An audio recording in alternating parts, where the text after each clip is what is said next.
Astaghfirullahaladzim. Benda lah ni. Wayar ni, besar-sepah ni. Patutnya kenalah kemas sikit. Letaklah dekat dia punya tu. Lepas tu ni, kenapa dekat sini ni? Kan kalau shoot ni, kena ada benda ni je.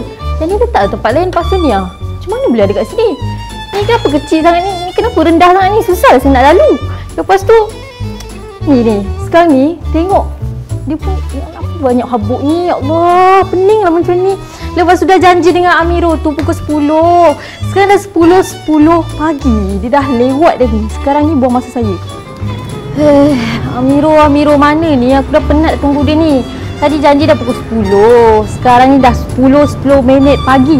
Lebih 10 minit. Itu, walaupun 10 minit tu berharga tau. Banyak benda nak kena fikir. Aduh, cakap pasal masa ni. Demi masa, sungguhnya manusia dalam kerugian. Dah, aku nyanyi pula. Ni nak pergi mana ni? Nak pergi makan? Pergilah. Penatlah aku macam ni. Seorang nak pergi makan, seorang dah janji pukul 10 tak datang-datang. Hai. Yelah, nak pergi makan buat apa? Sekarang baru pukul 10. Kan baru masuk kerja tu. Hai, peninglah macam ni. Aduh, ni siapa pula call ni? Hello, Assalamualaikum. Nak tanya pasal zakat emas?